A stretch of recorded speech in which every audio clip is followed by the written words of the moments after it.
Oh, okay.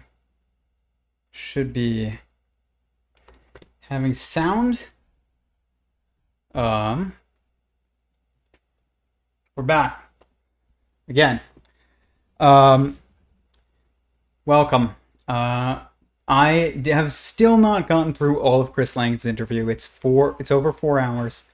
I do have a day job, and I needed to do it. So, but I have gotten through hours of it, and I have many clips to go through. And honestly, speaking about it, should get more time than just one stream. This speaking about the CTMU, we're gonna dissect it a bit more over time. We're going to dissect also Clea-Irwin's theory. We're going to dissect geometric unity a bit and see how all these relate to sentient singularity theory. We're going to get deeper into constructor theory, and we're going to explain why sentient singularity theory is still the best, even compared to the CTMU, which is not an empty statement.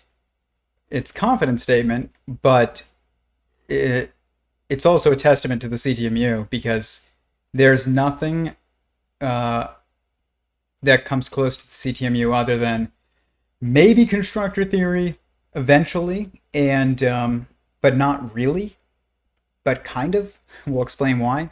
And sentient singularity theory, which I think is more accurate so far.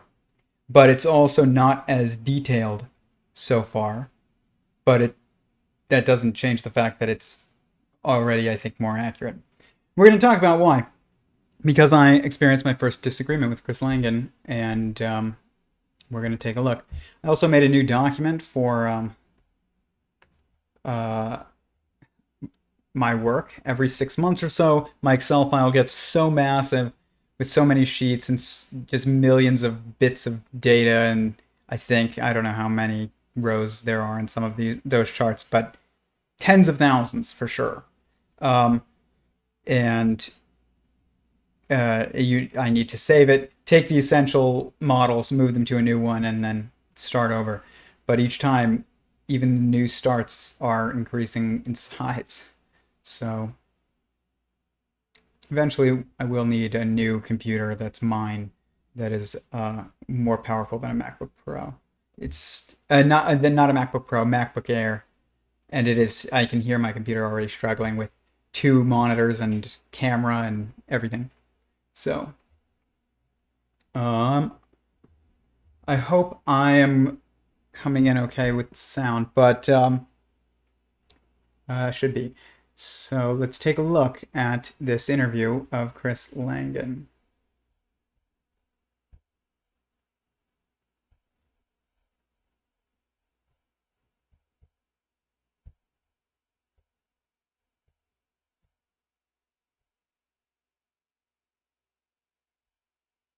Computer's struggling a bit. Okay, there we go.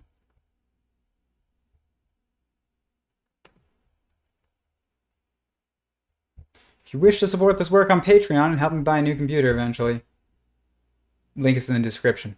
But please hit the like button. It helps with the algorithm. It's not intuitive to hit the like button on a video that you're watching, it like it is on a photo. So unfortunately, you do kind of have to remind people. But if you're watching this for more than 30 seconds, hit the like button. Please. Let's see here. As this loads. This interview is great with Kurt of Theories of Everything, and it is so long though. It's 4 hours and 10 minutes, which the only other interview that he's done that was this long that I watched, and it took me days to get through it, like almost a week, was with Stephen Wolfram. And honestly, Chris Langan is probably more rigorous than even Stephen Wolfram in the depth of his work, even though there's a lot of math that goes into Stephen Wolfram's work. Chris Langan is, I mean, as deep as anyone else's. His work is as deep as anyone else's. So here we go. So this is Chris Langan's latest interview, and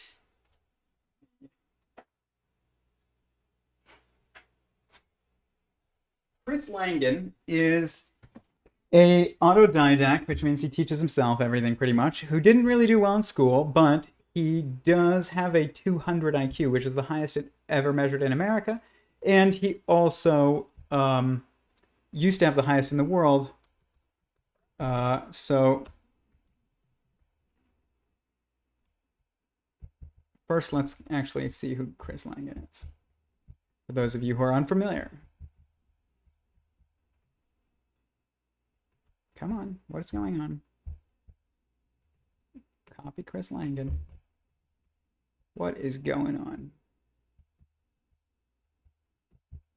Chris Langan. I guess my YouTube is telling me I need to work out. So Chris Langan won 1 versus 100, and this was very, very long time ago, and he got very famous from it, and basically was blacklisted because he said some things about IQ that the narrative doesn't like, and he also has said some things that have been interpreted as being anti-Semitic, which is a word that I don't like, and we're going to talk a little bit about why, because I don't like words like racist or anti-Semitic or sexist or homophobic or anything like that.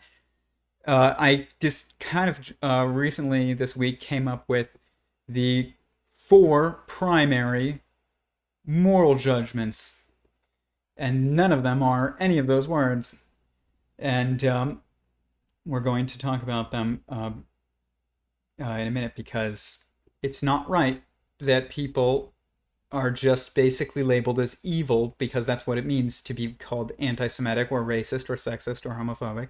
It means evil, and nobody is entirely evil, and nobody is entirely good. Everybody does evil things, and everybody does good things too. So you don't write off somebody that is an insult to God, because God made them, and only God can write them off as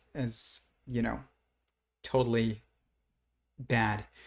But it says here, Chris Langan developed an idea he calls the cognitive theoretic model of the universe, aka CTMU, which he maintains explains the connection between mind and reality. Therefore, the presence of cognition and universe in the same phrase. He calls the proposal a true theory of everything, a cross between John Archibald Wheeler's participatory universe and Stephen Hawking's imaginary time theory of cosmology. Additionally, contending that with the CTMU, he can prove the existence of God, the soul, and an afterlife using mathematics. Even so, Langan does not belong to any religious denomination, explaining that he can't afford to let logical approach to theology be prejudiced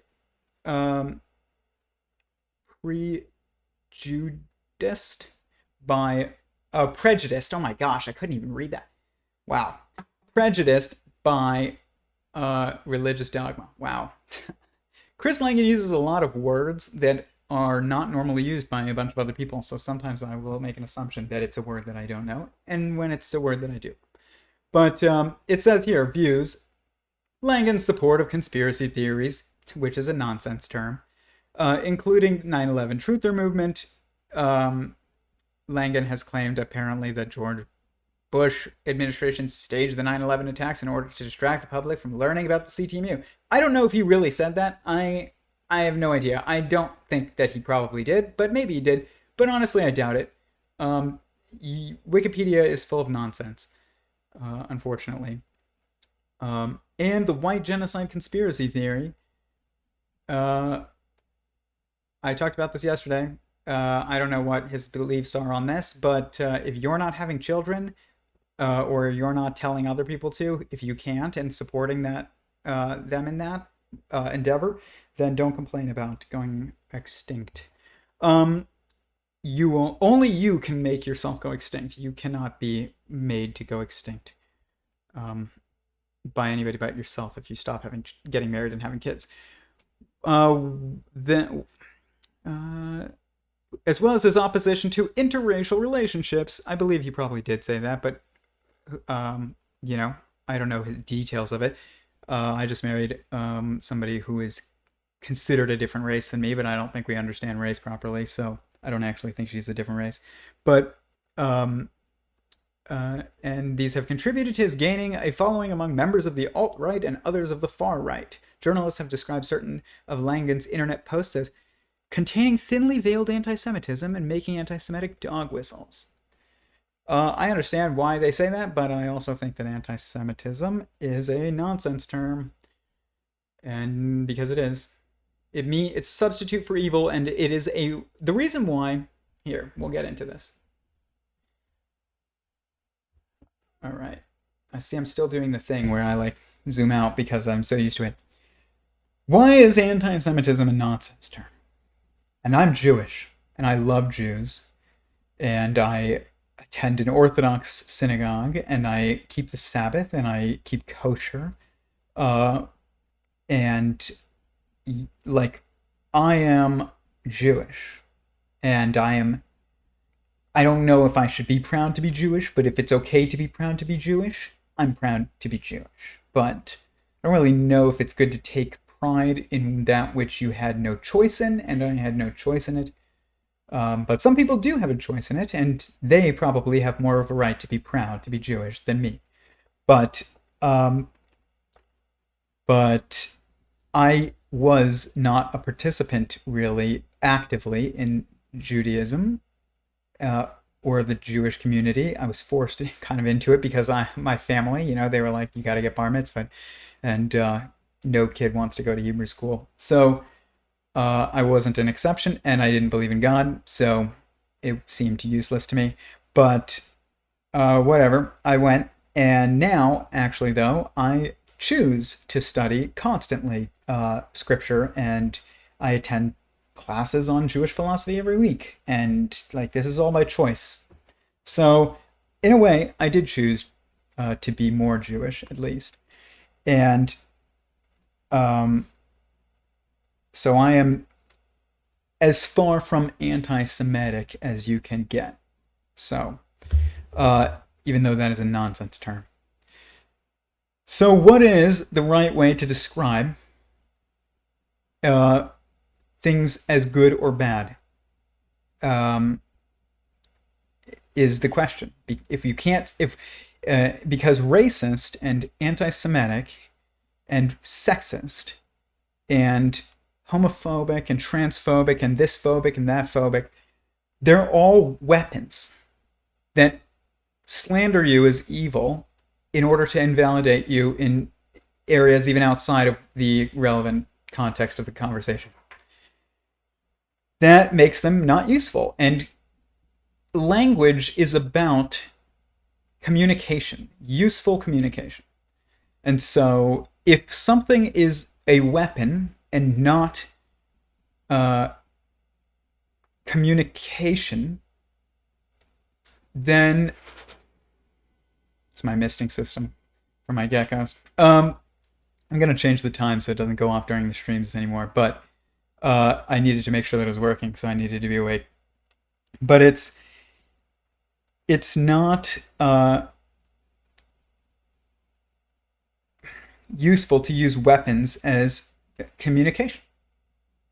Imagine if you went up to somebody and you were trying to understand them and find common ground, and they whooped out a weapon and whooped out a gun and shot you.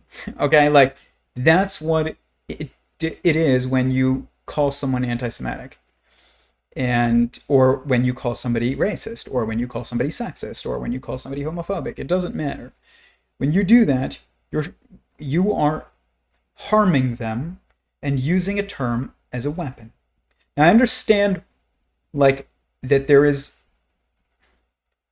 I don't want to say a tone, But there is obviously like some degree of a coherent narrative that is linked to these terms, but it's still not useful. And Jesse Lee Peterson said this perfectly. He said, there's no racism, there's no anti-Semitism, there's no sexism, there's just evil and good. And really, there's just goodness, but in relativity, constrained by entropy, there is good and evil, not just goodness. But in objectivity, there's just goodness, and there is nothing beyond goodness. But anything that is not goodness is just moving away from goodness and towards nothingness. So,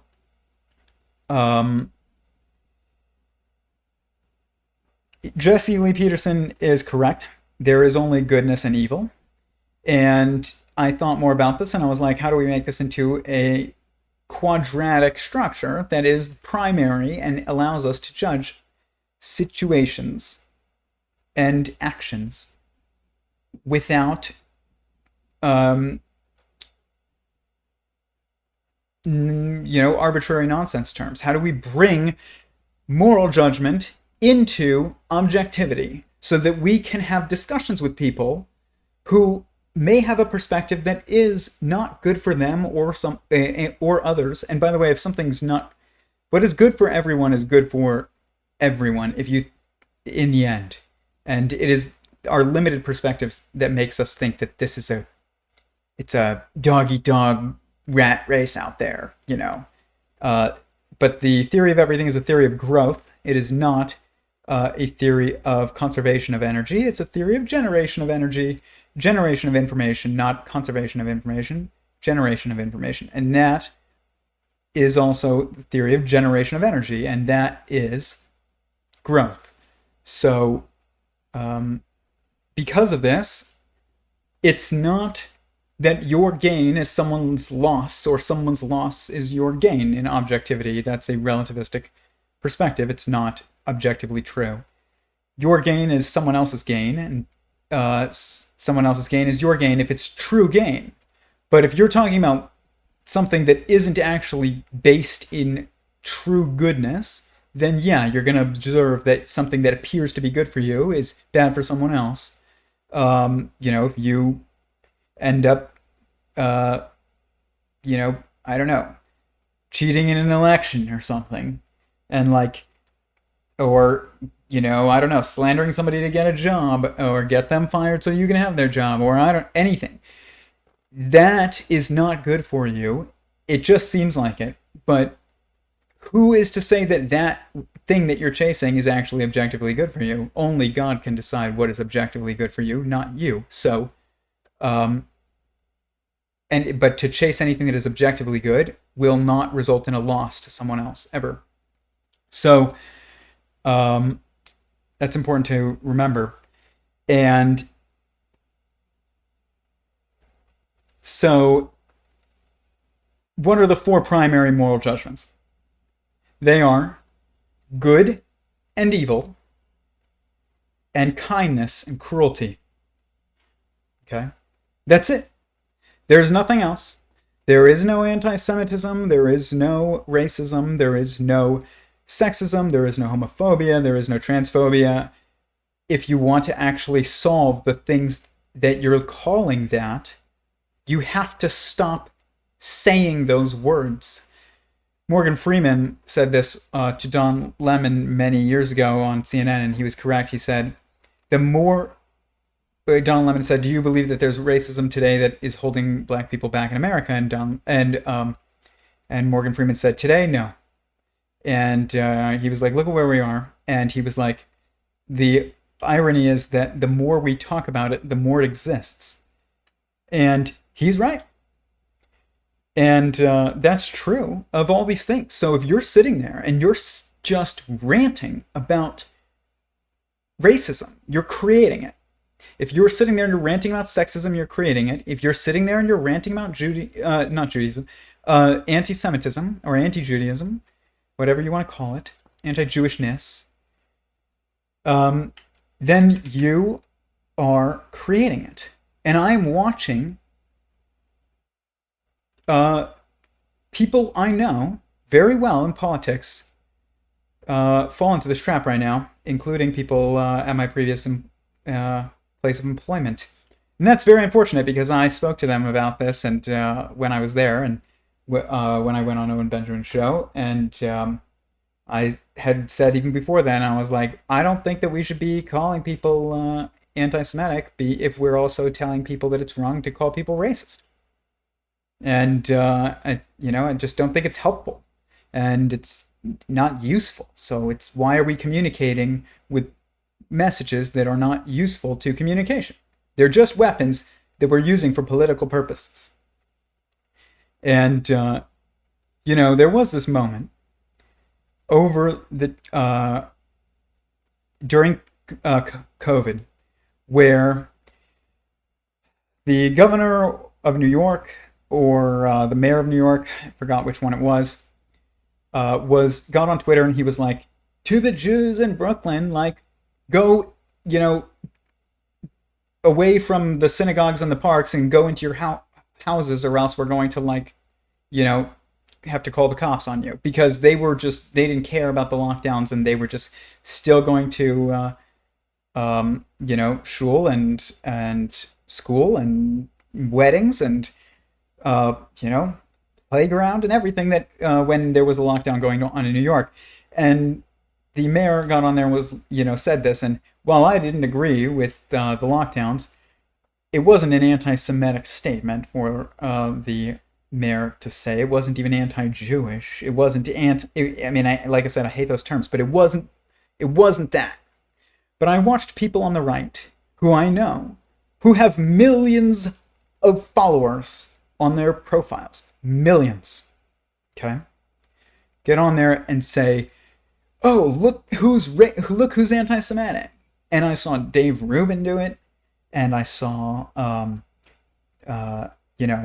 Drano do it, and a bunch of other people who I can't remember exactly specifically who else it was, but I remember it was at least those two people. And I'm not going to say anybody else because I'm not sure, but I am sure about those two.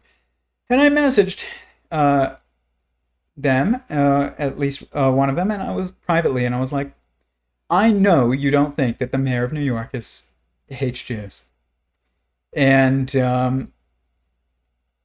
you're using that word as a political weapon, and we don't like when the other side of politics does this to us, and we shouldn't do it to them because it's not helpful and it's not true. And I was like, you don't have to answer me because I understand it's in text. Like, if you answer me, then you're admitting that you basically said something that was untrue. If you say you're right, but and they just said thanks, for the feedback, which is exactly what they should have said. And I was very kind, and I said it privately. And then they stopped speaking to me, and because of it, and even though I didn't see them do it again, that they didn't like to be criticized, I don't think. But they did take it well in the moment, or at least they responded well. But very diplomatically, very calculatively, I will say, which they should. I'm not the type to, ruin people, but, I understand if you have millions of followers, you need to be careful with your words. Especially, you need to be impeccable with your words. Always. This is true of everybody, especially if it's going to be saved onto the internet forever. And they were using, though, this word as a weapon. And I knew they didn't believe it because I know them personally. They are not stupid or ignorant. They were just doing it to have political points. And this is horrible. It's horrible when the left does it. They do it all the time. And it's horrible when the right does it. And they're doing it a lot more. And it's been a lot with... they're much more focused on anti-Semitism right now. In the past, it's been left, and it alternates back and forth. Now the right is calling the left racist, and it's like, gosh, this is just not helpful at all. And it doesn't matter what is true and what narrative you think you can stitch together to fit that word. Like, we need to stop calling each other evil if we want to, like, find common ground. And we need a framework to do it, though. And you need a theory of everything in order to do it. And this is part of why Sentient Singularity Theory is already closer than the CTMU to a theory of everything. Because it can explain how you can have conversations with people that say things that make you feel uncomfortable and make you feel slightly judged, while not totally invalidating them as a person worthy of being included in society by calling them evil or via a substitute word. And we do that by saying that action or that statement is, first of all, true or false. Second of all, good or evil. And third of all, kind or cruel. This is a binary triality of judgment, but not judgment of people, but of actions and of words, because words do matter immensely. People who think that words are not important, they are so important. And it is important to be kind. And even though I understand that when everybody's finding things to claim as offensive, there is this desire to just start purposely saying things that you'll know will offend someone, even if you don't think that they're particularly controversial. This isn't helpful either, and it is cruel, and it's also a waste of your energy. It's a waste of their energy, and you're destroying the probability of. You're lowering the probability of mending things, or you are increasing the amount of effort that it will take to mend things, actually. That's what I will say. Whether that effort is by you or by God or by someone else, it is good to minimize everybody's effort in order to eventually, reconcile the world, which only God can do, but we should make his job as easy as possible by being kind and saying what is true and doing things that are good. And so I am not going to judge Chris Langan as not worthy of being in this discussion, even if he did say that he disagrees with interracial relationships, and I just married someone who is, of Nigerian descent. And, or if he has said things that I understand could be interpreted as not kind to Jews, even if it's veiled. But I don't think that I don't think Chris Langan is a hateful person. I think he's actually a good person. He's just, everybody says things that that are wrong, including myself. And if he's not worthy of grace, then I'm not worthy of grace, and you're not worthy of grace, and we should give up now if we're not going to give each other grace, because it's impossible to do anything. You can't even achieve your own goals because you can't forgive yourself when you fail, and if you can't forgive yourself when you fail, then you can't try again. So it's important. So that said, the CTMU, but Like I said, though, good and evil, kind and cruel. That's it. And you can label things as that. And you can say you're being cruel, or that thing that you did is evil. I've done evil things, done good things. So have you. Um, there isn't a person alive on Earth that has not done evil things, and also there isn't a person alive on Earth who has not done good things. So, to call someone evil or to call someone good is wrong. Uh, there is something that kind of drives me crazy a little bit is, and Eric Weinstein called out Lex Friedman for this too. He said, no living heroes.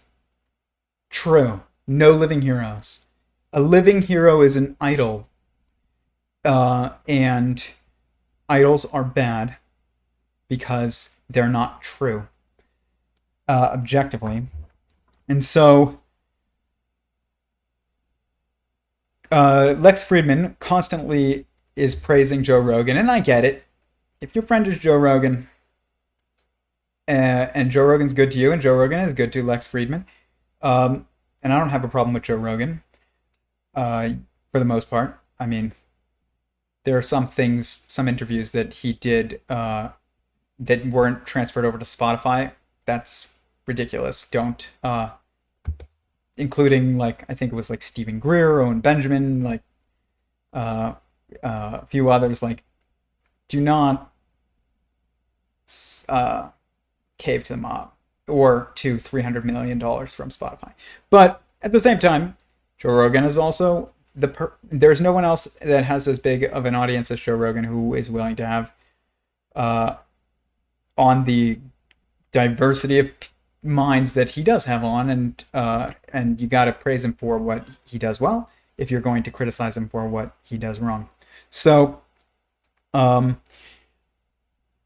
but you can't do this if you are idol worshiping. And Lex Friedman was saying that you can tell Joe Rogan is a good person and he's authentic, and like I think Joe Rogan does try to do the right thing for the most part, from what I can see. But like, you can't call him a good person. I'm not a good person. Joe Rogan is not a good person. Lex Friedman is not a good person. Owen Benjamin is not a good person. Chris Langan is not a good person. These are people who do good things and people who do evil things. But I think all of these men are men who try to do good and actually do more good than most. And that is good. Like these people are more honest than most, and like that is good. Like that honesty is with yourself is the beginning of moving ever closer towards goodness. But that's a path like this. It's not just this. Like all growth. And so I don't think it's helpful to say so-and-so is a good person. And I'm guilty of that too. I've said, oh, so-and-so is a good person. It's like, are they like, what does that mean? Who is a bad person? I don't know. Like literally, I could not give you a name that I would be comfortable saying that person is a bad person. Like that's up to God to decide. And not up to us. So it is clear that sometimes when somebody, it's clear, it's not always clear though. Here's the thing. If you are a theist, it's clear what is good. But if you are an anti-theist, you think it's clear what is good. So you can't make the argument to somebody who has a totally different perspective on the world than you and is missing, an understanding of the core nature of existence. Good luck explaining to them even goodness.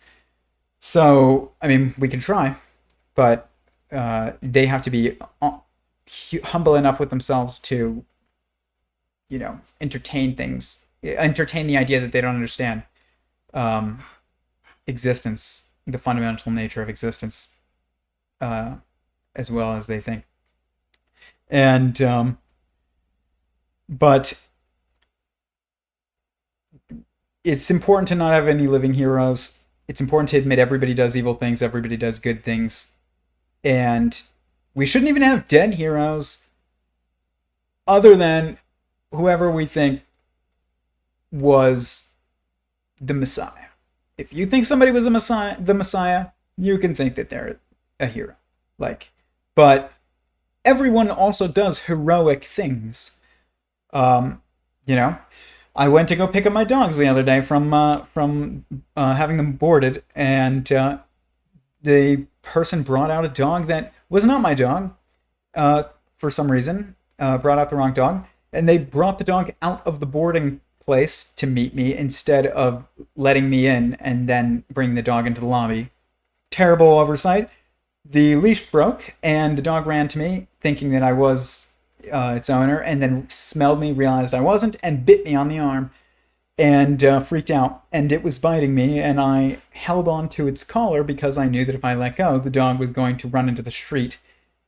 So I brought the dog biting me back into the boarding place. That's heroic, but I'm not a hero. Just like getting married is good. I am not good unless God deems it. And I don't know how he handles that, and it's up to him. But,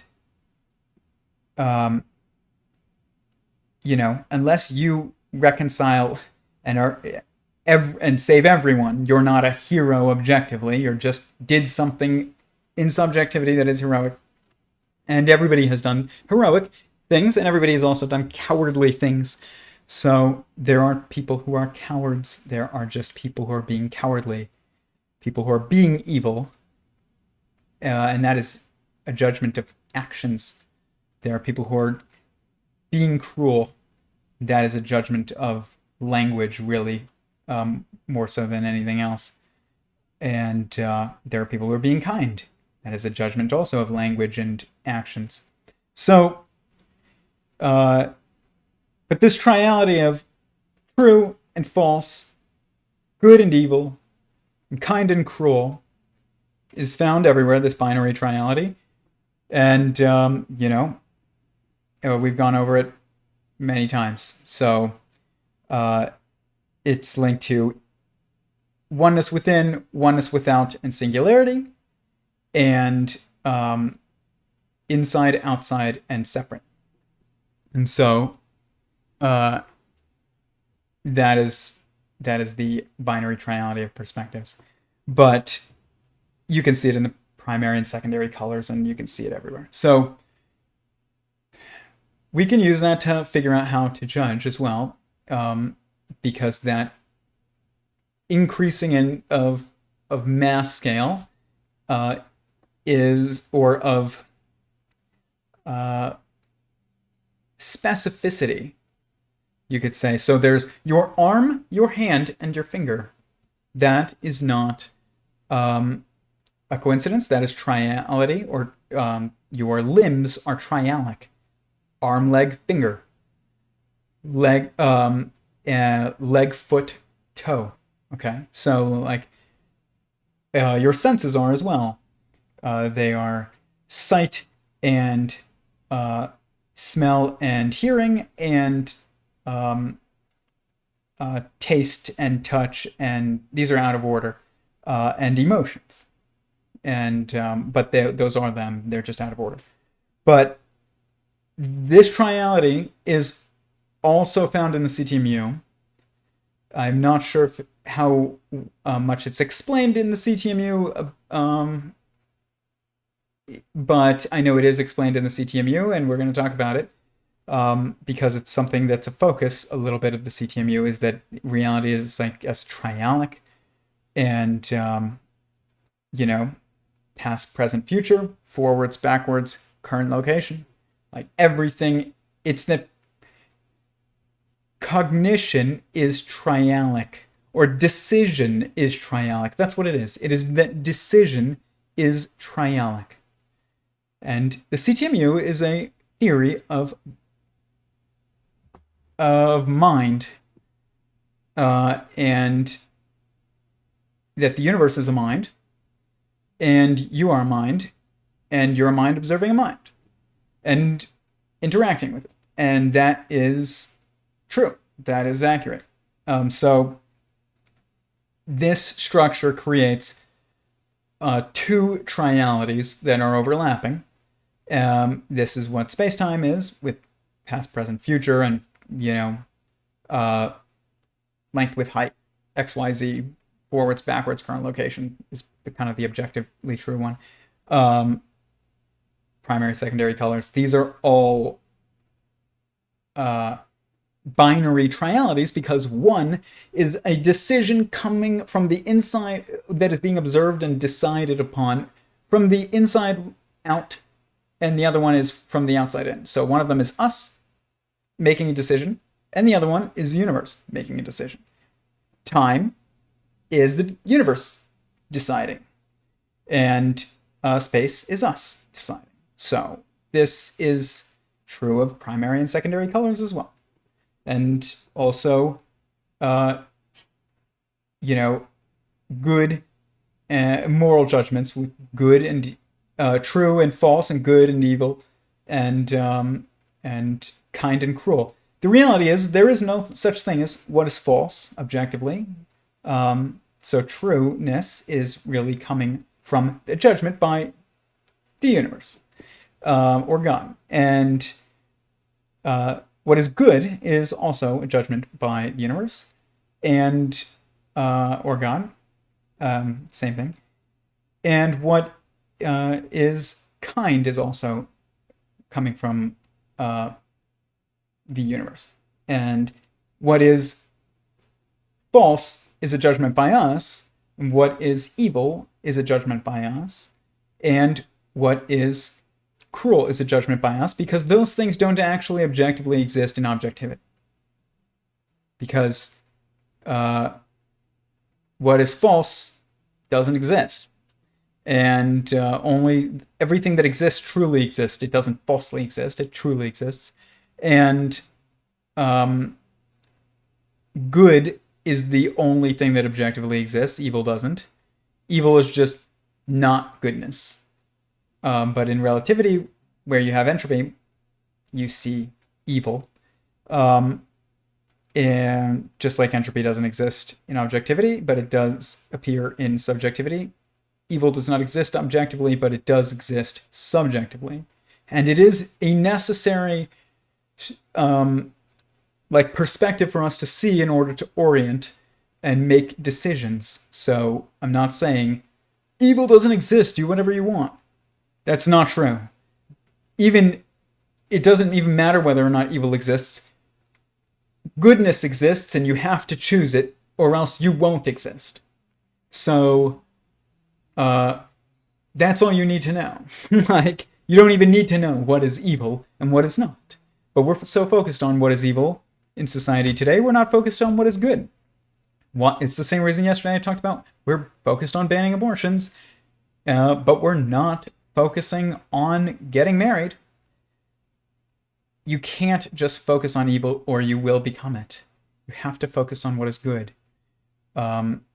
Evil is just a perspective that helps you know your direction. You don't run towards evil. That means that you're running off path, and there's nothing off that path. There's nothing there. There's only one path forwards. Growth. There is no path away from growth. If you move away from growth, you just cease to exist. And if you're running towards evil because you're obsessing with calling it out, and you're obsessing with making everything illegal, and you're obsessing with calling everybody anti-Semitic and racist and sexist and homophobic and whatever else, you are running towards evil. Don't run towards evil. There's nothing there. It's just a cliff. There is no, it doesn't keep going. You're running towards a cliff if you run towards evil. That is so true. It's such a good way of putting it. You're running towards evil. You are running towards a cliff, and off that cliff it is just an endless, like, drop into nothingness.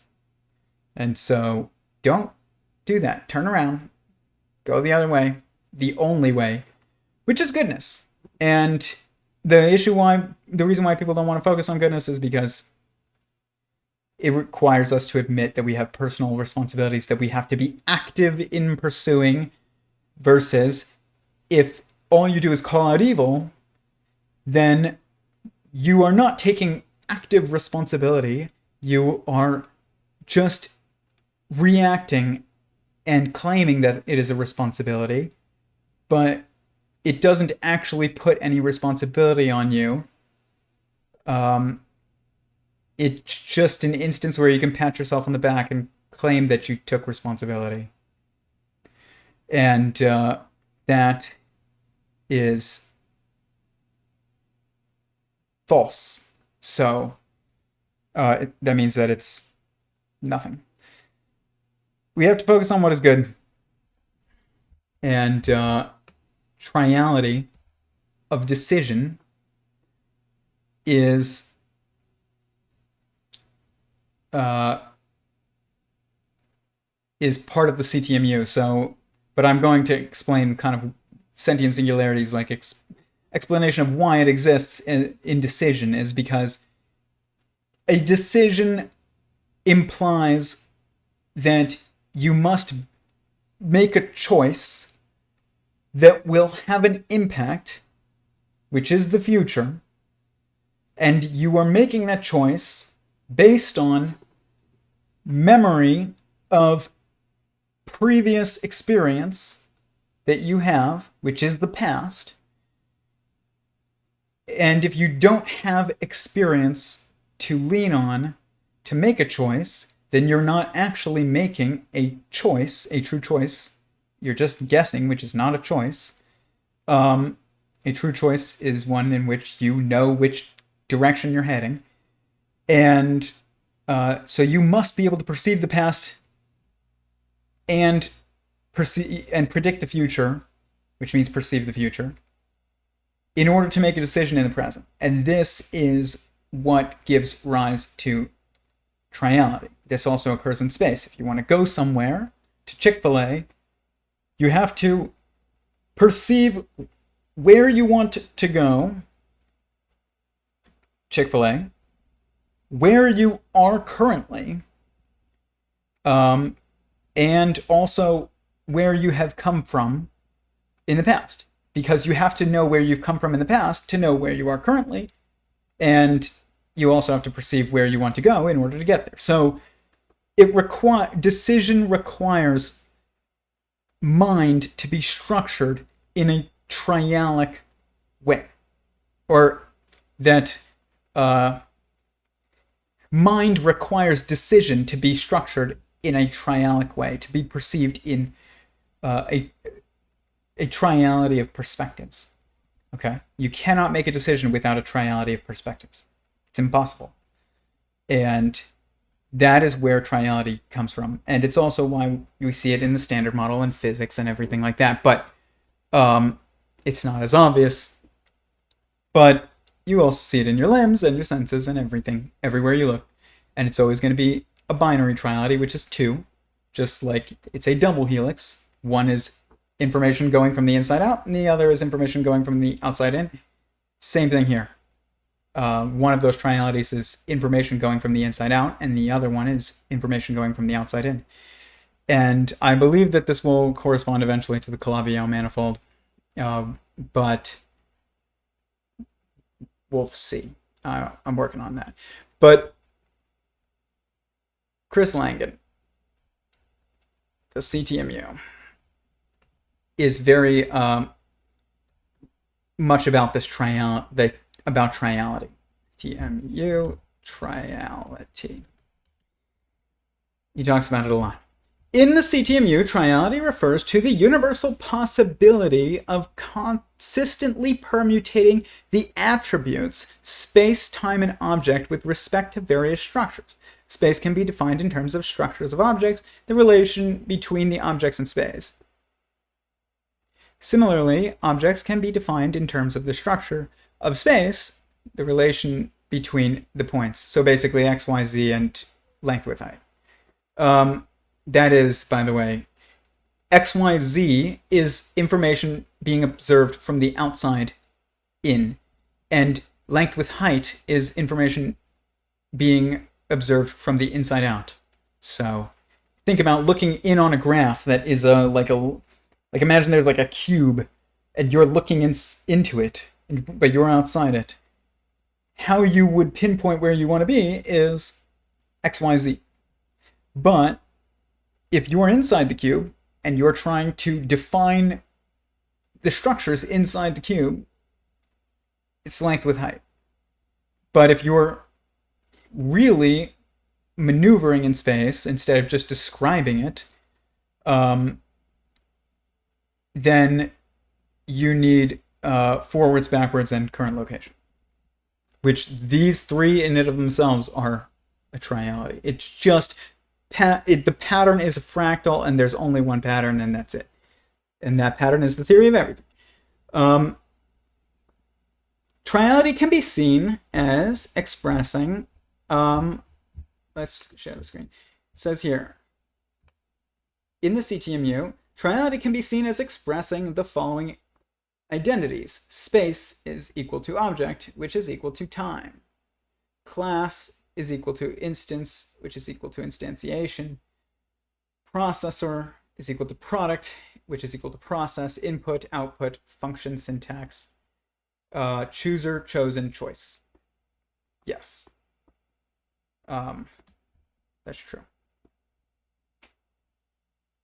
But it's a little difficult to understand compared to my explanation, and my explanation is better. But Chris Langan has also said things better than me, and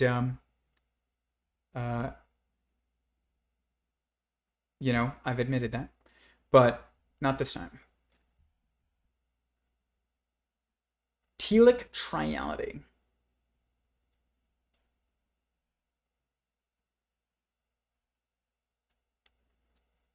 Why the CTMU, as I see it, is the greatest theory.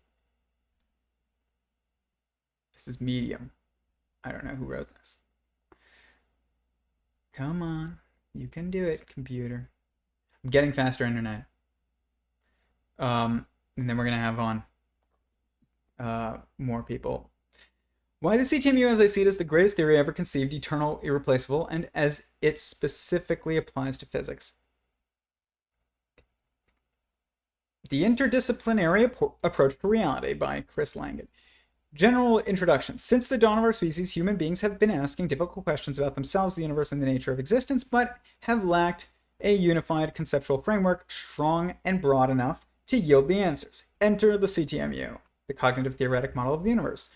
This will be laid out in two parts. Part one will be a philosophy and the logic of how the theory is developed, and that should change how we view and use science forever. Two is strictly physics and what the CTMU says about physics, at least in the basics. So philosophy as it relates to science, two as it relates to physics, resolving the quantum non-locality paradox. Okay. This is something that I will have to look into later because I've never read it, and it's very long, actually, much longer than I thought. Wow. Dang.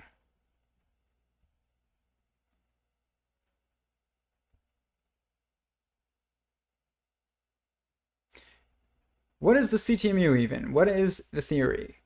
In my own words, in one sentence condensed, the CTMU is a theory of the universe, or not only equivalent, but also surpasses what physicists would call the grand unified theory, which is a theory that unites quantum mechanics and general relativity, and is actually a comprehensive description of the entire universe, showing that the universe is and behaves like a mind that contains physical matter and capable of describing all of reality and everything that can ever exist.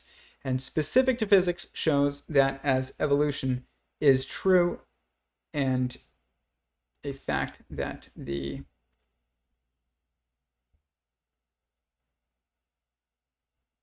Wow, that is not one sentence. I thought it would be one sentence.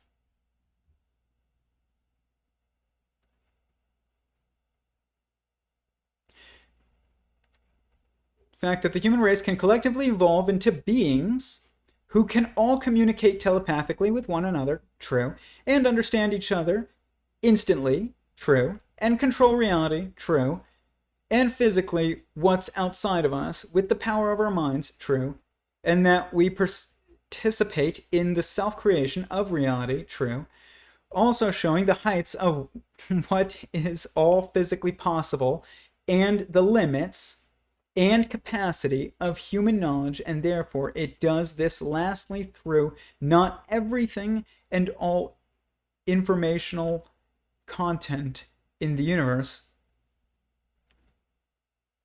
even though not everything and all informational content in the universe can be known ever at once. That is true. Talked about this before. Focus, the constraints of mental focus is on a point. And so inside the universe, you cannot perceive everything. But God might be able to, but we can't. I think God can. That's it in one sentence in my own definition of what the theory is. Okay, so that's this CTMU. Everything here is true and perfectly consistent with Sentient Singularity Theory. Everything. And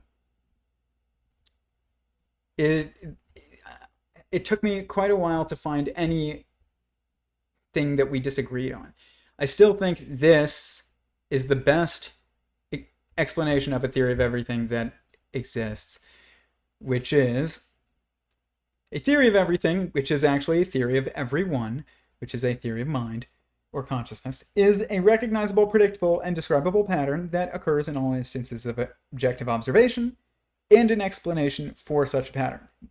That explanation is a someone, and also the structure of that someone. So, but Sentient Singularity Theory implies all of these things, that we will eventually collectively evolve into a eusocial being that can communicate telepathically with each other and understand each other instantly and control reality. This is true. It's also consistent with the Bible. In the beginning of Genesis, in the Hebrew, it says, "Let us create man in our image." Plural. It's an assembly of humans talking to itself in the previous aeon or verse or universe or whatever you want to call it, and recreating the reality that gave rise to it. And so, that is, this is all, I agree with all this. Where we differ is that Chris Langan thinks that you can't actually manifest consciousness in a computer, not a computer, but even a quantum computer. And we're going to show that now. And I disagree with him, because if you have the right constraints and degrees of freedom in a quantum computer, you can manifest self-awareness. I'm not saying you can manifest wisdom. That comes from experience, but you can manifest self-awareness. Okay, this clip is the 3 scales of coherence. This is triality, being described by Chris Langan. It's very difficult to know where to start in a theory of everything if it's someone else's, so bear with me. But triality is important, and it's a good place to start, because even when you look at my description here, beyond the beginning, consciousness exists, existence is conscious, and consciousness is one. That's triality. 1, right here, beyond the beginning. 2, consciousness exists. And 3, essentially, like, existence is conscious. And then this one, consciousness is one, is implied, but it encompasses all the rest here, and that creates the 4 primary perspectives, just like oneness includes separateness and inside and outside, objectively. So, but yeah, this is triality. in the Bible when it says, in the beginning there was the Word, and the Word was with God, and the Word was God. Triality. When they're like, oh, the Holy Spirit and the Son and the Father, triality. It just is. You know, grandparent, parent, child. But here we go. I think this was tertiary syntactors, and then those tertiary syntactors can agglomerate, can come together in organisms, which then nucleate secondary quanta or tellers, which are necessary to complete causation. Because ordinary quantum particles don't have what it takes to actually decide on events and emerge in events. That takes telesis. You've got to have this other kind of quantum of causation. This quantum of causation, like a quantum of consciousness, is a recognition of that causation. But what he's saying here is that you need, I think, is that like a quark is not conscious or not capable of being conscious. Neither is an electron. But a proton, I would argue, is, and a neutron is conscious because they have this triadic aspect to them. In order to make a proton, you need 2 up quarks and a down quark, and in order to make a neutron, you need 2 down quarks and an up quark. This is triality. There's 3 quarks to make up every single, hadron. That triality is what is necessary to decision, and that's why I think that those are conscious beings, because they have structure that is triadic, and triadic structure is the structure of decision. Secondary quantum of causation called telesis, and that means that telesis is bound. That's the monic substrate of the universe. It must be bound by these things called tellers. We are tellers. We actually bind telesis in this way so that causation can be completed, so that events can actually occur. All of this nonsense about, well, quantum randomness and quantum indeterminacy, if something is totally random and indeterministic, there is no reason for it to occur, and it won't occur. Yep.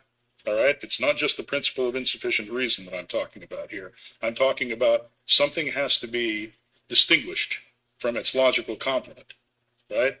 And that, basically, that act of distinction, it takes a certain amount of information to complete that. A triadic structure. Because you need to be able to distinguish in order to make decision. We are the ones who provide that information, either directly or indirectly. What is meant when you say that tellus is bound? Okay. So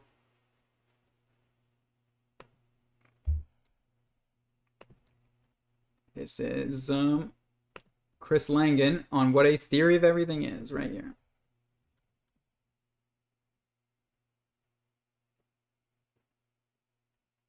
And he is right, because Eric Weinstein is wrong.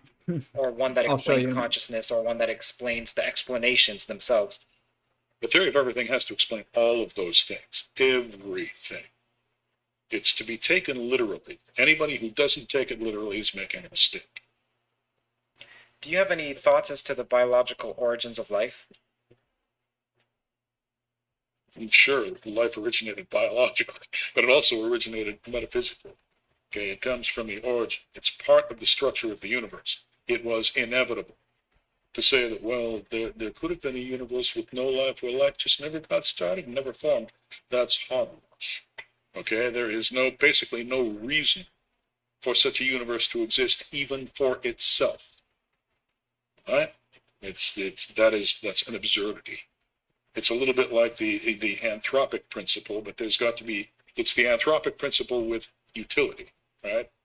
Part of the reason the universe exists is because there are secondary tellers that derive utility from it. Otherwise, what is its reason to exist?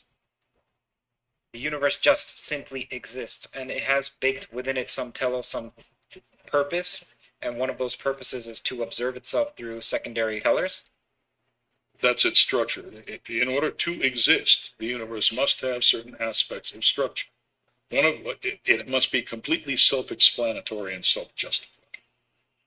right? Because it's closed. It has to provide all of these things for itself. This is what I Right? mean And by... if it can't provide those things for itself, then its structure is inadequate to support existence. Yep. And it will not exist. Yep. Why is that? This is why God is inevitable. Because existence must be a closed loop of information in order to even exist. And if that is true, it means that it is self-referencing, which means that it is self-aware.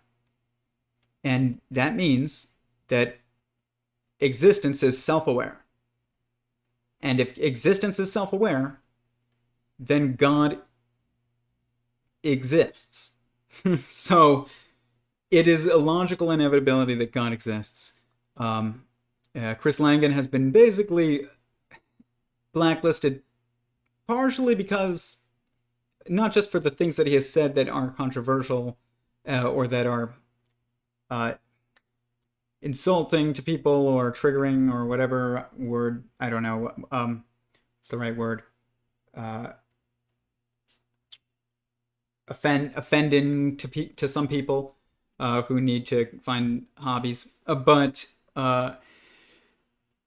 also because anybody that says that God exists and we can prove it in scientifically, logically, mathematically, is going to be rejected by the establishment. And they spoke about it on Kurt's channel, and it was great. By the way, to answer the origin of life, of biological life, like, that's like saying, what about the origin of molecular life? Like, life exists. That's all that exists. Everything that objectively exists, every sentient singularity, from hadrons to universes, is sentient, which means it's alive. It's a life form. It's a being. And life did not start at cells. It didn't actually ever start. It just always existed because God is alive. The existence is a sentient being, and that means that it's alive. So, life is. It didn't begin at any point. We drew an arbitrary line based on what our perception of time allows us to see so far as, like, decision making goes. It's tough to see atoms make decisions on the time scales that they do, and same with molecules sometimes. Sometimes not, but sometimes yes. Versus, I mean, you wouldn't know plants were alive necessarily if you didn't have time-lapse cameras or look at them over time. So same thing is true with atoms and molecules, but you need a much, much longer running time-lapse camera. And we don't have that. But they talked about this. This was great. I'm just jumping around, but, like, I highly suggest you watch this interview for yourself, because you know what's great about Kurt? And this is something he does very well, is he is not afraid to ask questions that other people are afraid to ask. He asked Chris Langan, has God communicated with you? And he was honest. It was an honest question that was not going to be used as a weapon. Okay, you can't use communication as a weapon if it's honest communication. Because honest communication the goal is to communicate, not to attack or defeat. But this is why debates are stupid. They're literally stupid. Like, you can attack an idea, but, like, that's different than a debate where it's like Ben Shapiro versus Cenk Uygur. It's not capitalism versus communism, which is actually a stupid debate also, because they're two sides of one coin. But still, that would be a better debate. It's not even a good debate, because the debate implies that they're mutually exclusive, which they're dependent. But yeah, I mean, there is nothing that's actually not codependent in objectivity. So debates are just stupid. They just are. Discussions, not stupid. Debates, stupid. No one can win in a debate objectively, and no idea even wins in a debate objectively, because if it's a truly true idea, you usually, like, the debate isn't, is love good, like, love versus hate. That's the debate. No, it's not. Hate comes from love. You can't hate something unless you view it as a threat to that which you love. So the opposite, essentially, if there is an opposite of love, is indifference, not hate. And indifference just means non-existent opinion, which means non-existence. So the opposite of forwards isn't actually objectively backwards. It's a perspective that we see in entropy, but objectively, there's just static. Like, it's just not forwards. You can either go forwards or not. That's it. So there's no real debate of, like, do we go forwards or do we go backwards? It's like, no, you only have, if you don't go forwards in relativity, you will go backwards. But you can't stay static. This is like when people say things like, oh, we need to, have 2 kids, replace 2 kids with 2 people with 2 kids, and we're going to keep population steady. Nope. You will see a population collapse because entropy will be a factor there, and you're not thinking about this interaction as an interaction between us and God as well. You're not thinking about this as a participatory universe if you're thinking about it like that. And if you do, then you need to grow, because it is the only thing you can do. Everything else is death. Growth is life. Death is just nothingness. So it's almost like death doesn't exist. It is like death doesn't exist, but in objectivity. But in subjectivity, it's a perspective that we see. But in objectivity, death does not exist. Just life. Life lives. That's it. But Kurt asks these questions that are about God, about angels and demons and aliens, and that no one else in academia would want to ask so freely and so honestly without, posturing. And I said here that I saw a Wendigo in my room, which is a demon. There's a stream about it. You can go look. And I'll say this about that whole phenomenon. If you truly understand science, you can't deny the existence of what we would call paranormal activity, which is just beyond your normal perceptions. And because I have snakes over there that can see heat, and I can't see infrared, but sometimes you can feel it. You can feel heat. You can feel infrared if you're close enough to it, but you can't see it. But my snakes over there can see it. And the birds outside can see ultraviolet, but I can't see ultraviolet.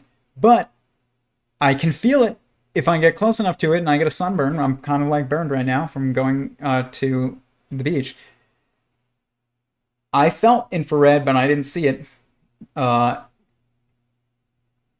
infrared and that I felt that ultraviolet, and that ultraviolet and infrared in the light spectrum that is normally imperceivable to see by us, but is possible to feel by us, is exactly what is happening with ghosts, angels, demons, I don't know, aliens that are moving in quantum entanglement. If it's true of light that you cannot see the entirety of the spectrum, it's true of existence. So for people to be denying of reality beyond what we can see, that is not a scientifically consistent worldview at all. Don't doubt Wendigos. if you believe in ultraviolet light. Okay. And I value, though, Kurt's bravery in and honesty and kindness in tackling these very like unauthorized discussions or topics. It's just, it's good. It's a good thing that Kurt is doing. So, to continue. The scripture and doctrine can be interpreted, they can be avoided. Why is it that intellect is associated with atheism? Now, you may disagree, but what I mean is, in academia, there's obviously an association with intellect there. That's a danger zone phenomenon. Okay. Obviously, this is true. I complain about it all the time. It's really ridiculous. The smartest people in the world in the past pretty much all believed in God. Fact. That proposition is correct. You know what I'm referring to. Why is it that most smart people now think that it's smart or it's intellectual to eschew God? They're dummies. They think they're a lot smarter than they actually are. That's the problem. The geniuses throughout history, if you want to look at the real geniuses throughout history, most of them believed in God. Yep. Most of them admitted that there was a higher power, that there had to be a higher power. The people who occupy... It's not just a higher power. It's a sentient being. I'd say your average Harvard instructor, Harvard is a very good university, of course. I'd say your average Harvard instructor might go 135, 140 max in terms of IQ. That's just not smart enough to be laughing at people who believe in God, especially when you've got people like Isaac Newton, okay, that you're looking at. You know, people like there are just thousands of them. Great geniuses that have believed in God. Counter would be obviously that if we go back far enough in time, let's say 100 years in the or 250 years in prior, almost everyone believed in God, both what you call dummy, quote unquote, and intellectual. So to say that the higher end of the IQ spectrum believed in God previous to 250 years ago, well, almost everyone did.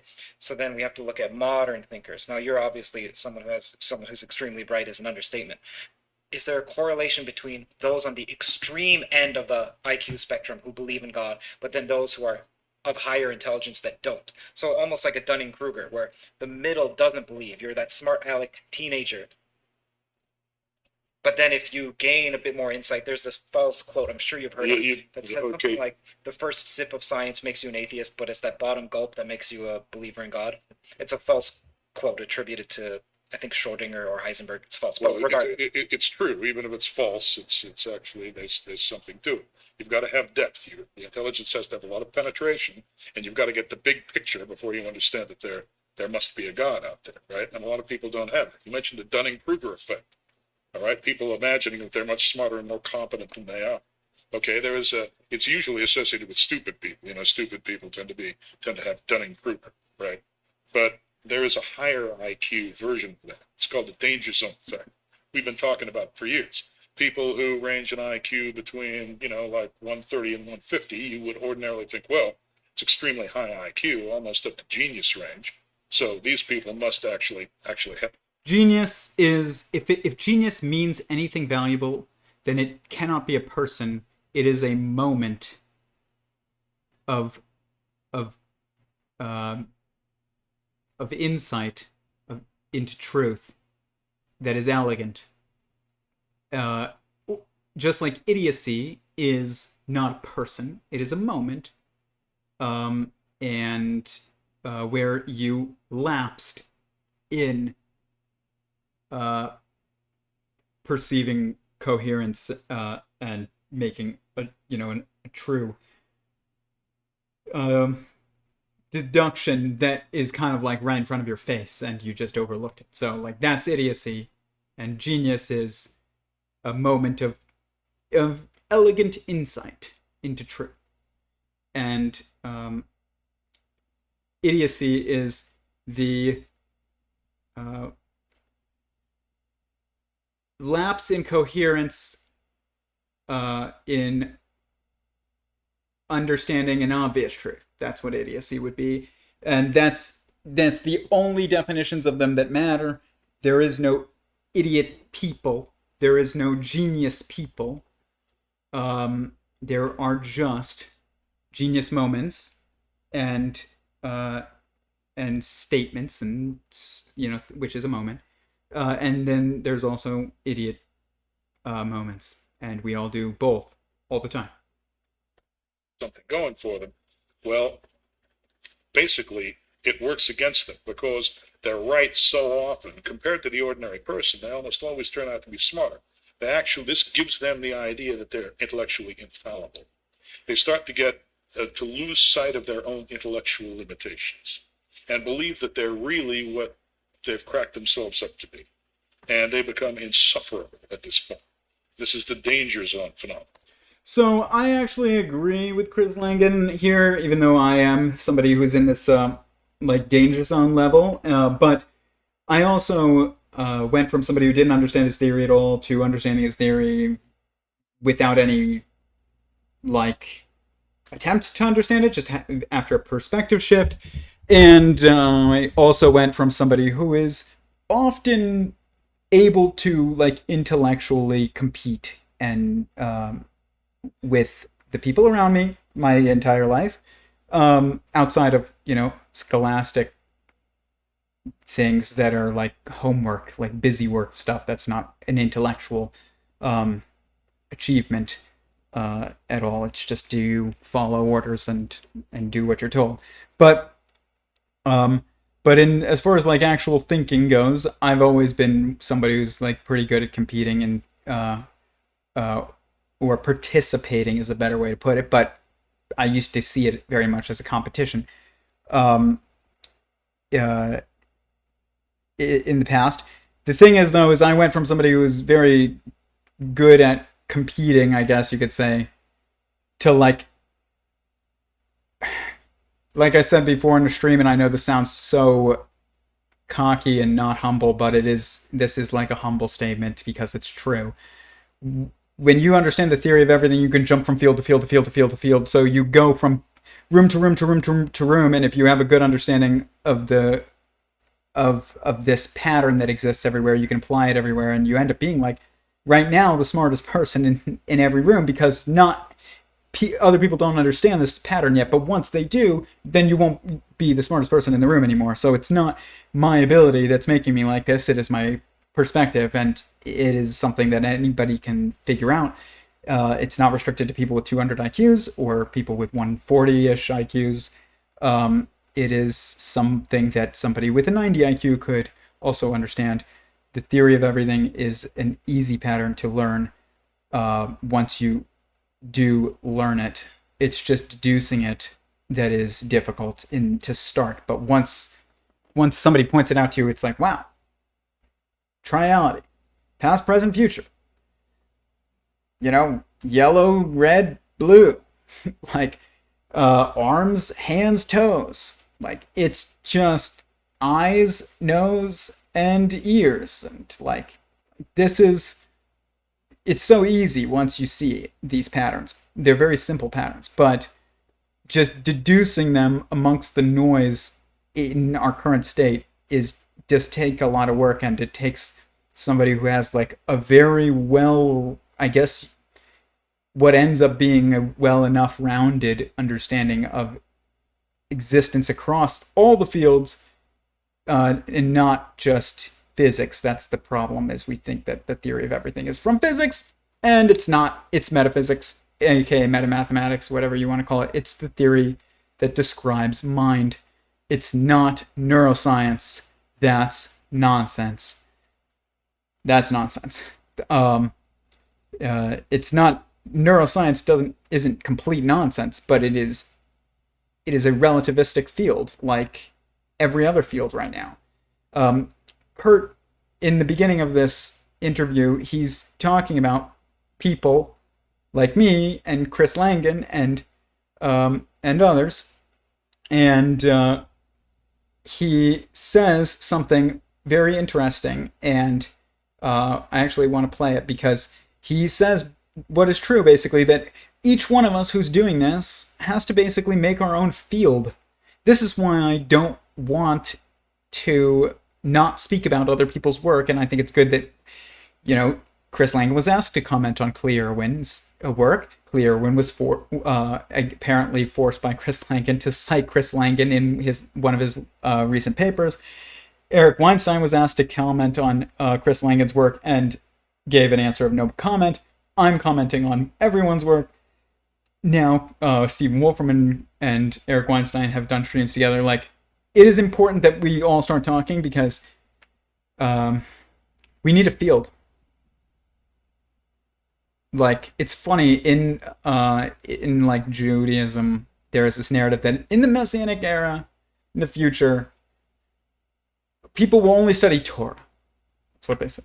And the Torah is whether you believe it or not, it is believed by Judaism to be basically like, it is a mathematical matrix that describes reality. I believe that this is true, but you're not going to deduce that by reading translations of ancient Hebrew that's been put into an arbitrary amount of pages with an arbitrary number of, like, guys, there's 42 rows in a column of a kosher Torah. If you put it into a book, you lose the fact that there's 42 rows in a kosher Torah, and that it's arranged into a grid, like an Excel grid. You'll lose all that structure, and the structure of how the letters and numbers are arranged contextualizes them, and so, like, don't think that you will understand the depth of it by reading, your Niv Bible. It's useful, but it's not going to make you understand why it is the structure of reality until you start seeing that the patterns described in the Bible happen again and again and again and again, which then that is reality. So, but if it's true, though, even if you don't believe it, if it is true that the Torah is a description of reality, it is the code of reality, then it is the theory of everything. And basically what it's saying is, in the future, we're just going to study the theory of everything. That's true. Like, fact. So we're getting there. Every other field has reached, like, the end of the road. Like, physics is at the end. They cannot go further in physics. They can't. They're trying to reconcile general relativity and quantum mechanics. They're two different fields, guys. Quantum mechanics is metaphysics, and general relativity is physics.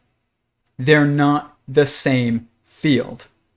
You can reconcile all the fields, but you can't reconcile two fields in one field if you don't realize that it's two fields. So, this is why it's such a problem.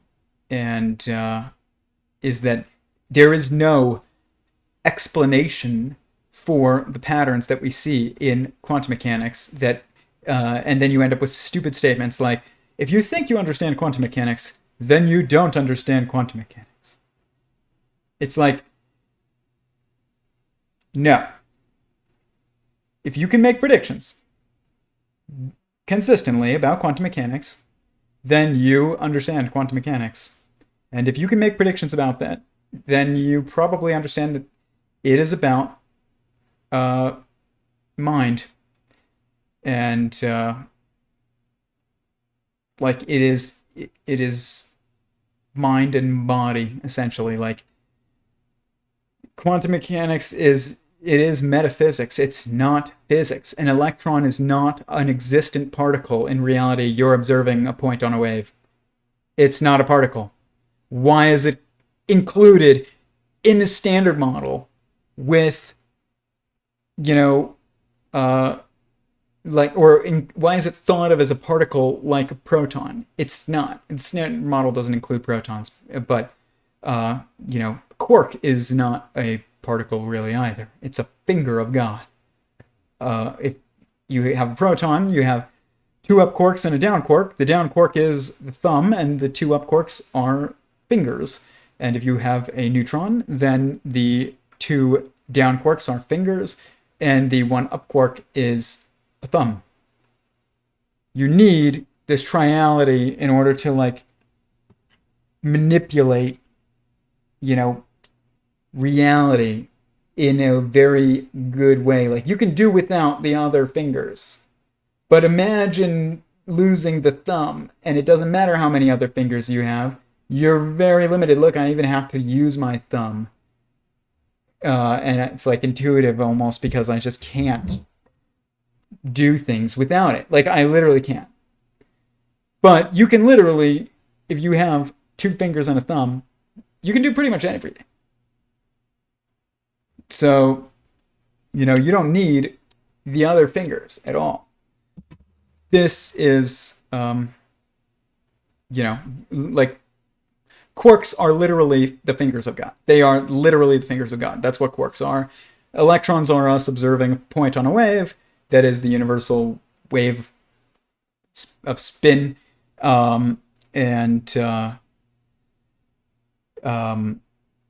What else is there? A neutrino is observing staticness, and an electron is us observing movement.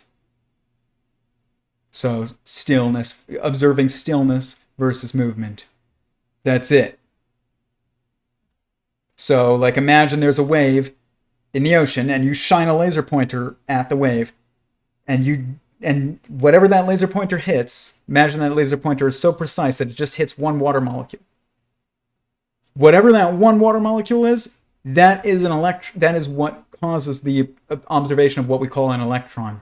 But it doesn't actually exist, not even as much as a water molecule. A water molecule does exist objectively. It has internal coherence and, it's a sentient being. That's not true of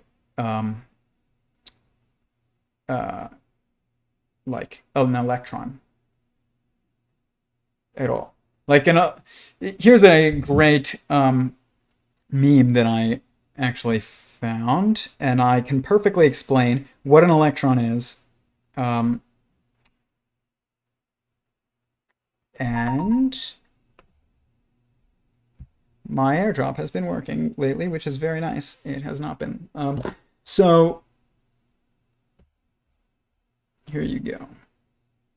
If you want to understand electrons, I came across this great meme. It's very funny. This is the meme. And the meme is basically two lovebirds. And one is a proton here, male. One is a neutron here, female, accurate, good representation of a proton and neutron that are bonded.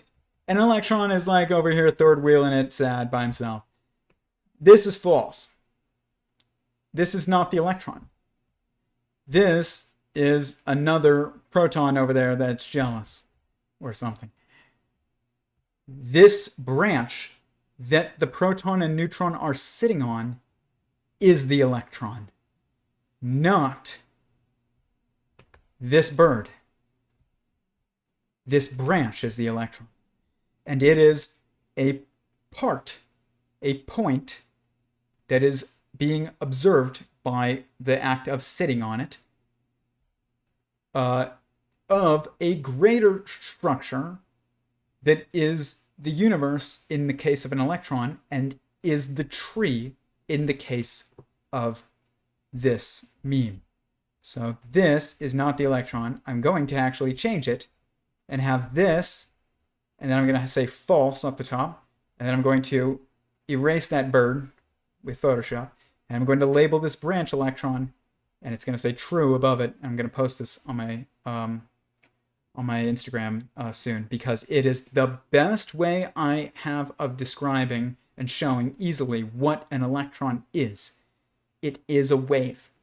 Eric Weinstein agrees with me on this as well, so it's not a fringe theory. I think there's even this theory called the one electron universe. It's just that the electron is the perception of the universe. It's not that the universe is really the electron. I mean, but it is kind of. Its spin is causing entropy, which is the negative. The observation of negative charge is due to the entropy being caused to be observed by spin. So because there isn't actually negative force, there's just charged and neutral. There isn't positive, negative, and neutral. There's charged and neutral. And so that's why there's electrons charged, but we perceive them as negative because they are us perceiving the structure that is moving, that is causing the perception of entropy. So that's why we see it as a negative charge. And a proton goes forwards towards growth, and but the movement of the spin of the existence of the universe causes the appearance of backwardness, which is negative charge. Like if you're going on the highway, down the highway, and you're going the same speed as somebody next to you, and then basically that person next to you speeds up, what happens is if you didn't know that person sped up, it could look to you like you slowed down, or if you didn't even know you were moving actually to start because your reference point was the car next to you and you thought you were being static while you were actually moving, but you were just moving in sync. As soon as someone speeds up who's next to you, you will think you went backwards. That is negative charge, that is entropy, it's caused by that phenomenon. And but it doesn't actually objectively exist. There's just positive, which is active, and neutral, which is reactive. It's neutral doesn't even mean nothing in the theory of everything. It means it doesn't mean absent. It means reactive. It means dependent. It doesn't mean non-existent of charge. It means its charge is dependent. Okay? In the theory of everything. In relativity, neutral means absent charge.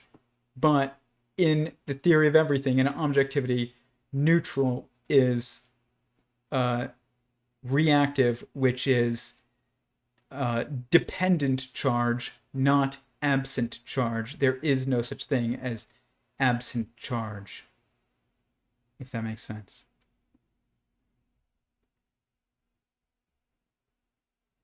But this is a great meme. I love it.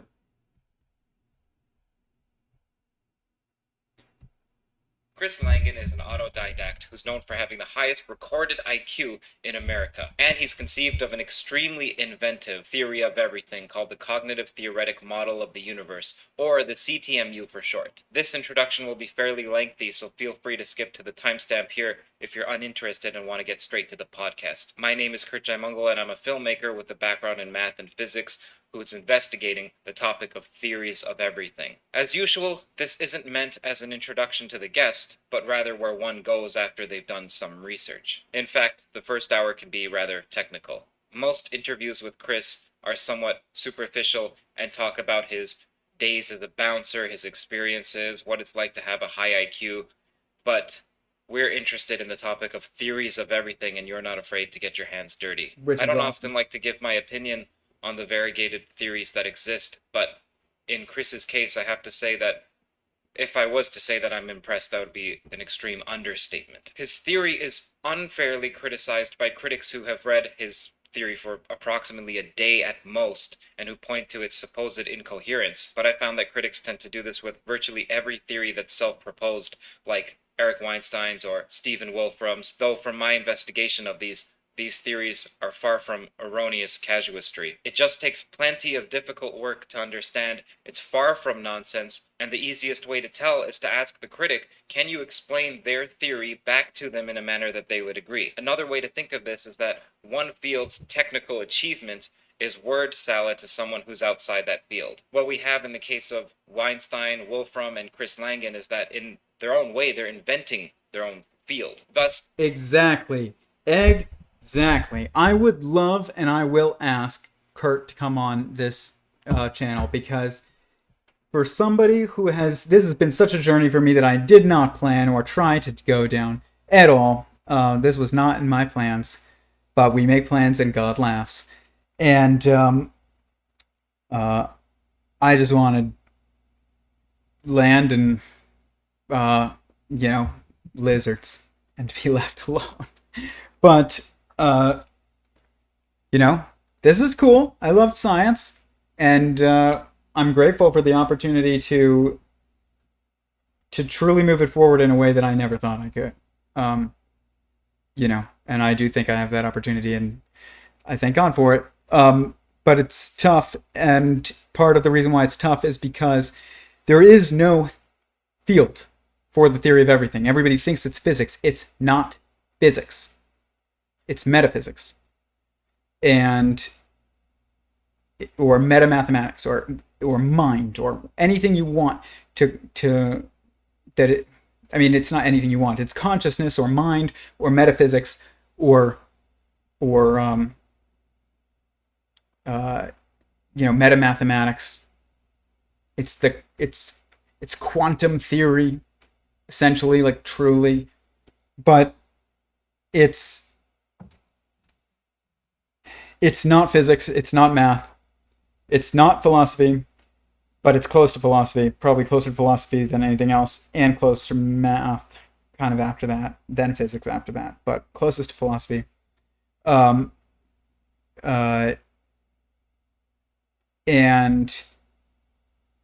so if philosophy is the study of perspective, and mind is an assembly of entangled perspectives that create a self-referential and coherent structure that is capable of differentiation and has a logical hierarchy, organizational system to it, that, like, obviously perspective is below mind, even though mind comes from perspective and perspectives come from mind, because consciousness is an entangled assembly of fundamental perspectives, and perspectives and mind are simultaneously the creator and creation of each other. So they're linked, but the other side of the coin of philosophy is consciousness. And, right now our philosophers are lost. I literally had somebody who's writing a PhD paper on the philosophy of consciousness